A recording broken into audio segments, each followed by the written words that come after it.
Hi, I'm Ricky Young with your daily government update. Well, sexual assault on college campuses has been a big issue this summer as authorities deal both with the instances of assaults and how they're reported so that they can get a grasp on them. And here to tell us about the latest proposals is Michael Smolens, our politics editor. Michael, who's doing something about this and what is it? Well, Ricky, it seems like everybody. The White House earlier this year created a task force and the president himself came out to talk about this. There's been growing reports in the media of the assumed increase. Again, the numbers have been a lot of problems, and also how the response has been. But Congress has stepped in last week in particular. There were a flurry of bills that were introduced, and up in Sacramento as well.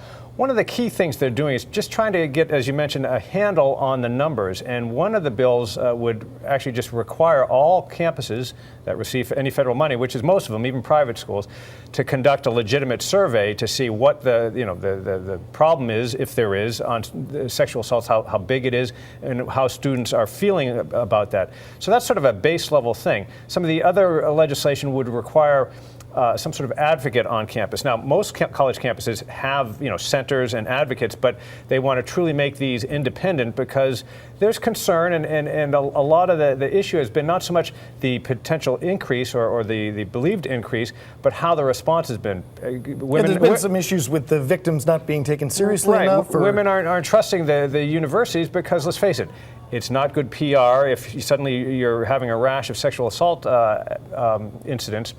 And so they're, in a lot of cases, afraid to report them. So they're trying to kind of rectify all that. And by putting in these new laws, if the universities aren't following them, they'll get fined very heavily.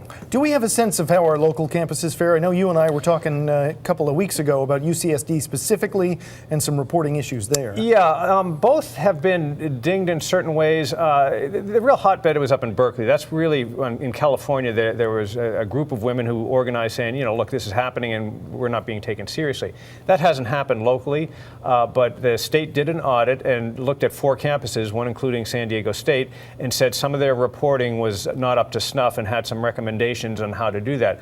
They weren't like huge flaws, but serious enough that both the state and San Diego State said we're going to do something about this. You mentioned UCSD. They did an internal audit on all sorts of crime, and again, crime reporting in general was not what it should be. And again, these are things that could cause some federal fines if they don't bring them up to code, so to speak. Right. You just hope they're not balancing PR against safety, or at least not coming to the wrong balance. Well, that's the goal here, to make sure that doesn't happen. All right. Well, keep us on top of it. Thanks for coming on, Michael, and thank you for watching. We'll see you next time on the Government Update.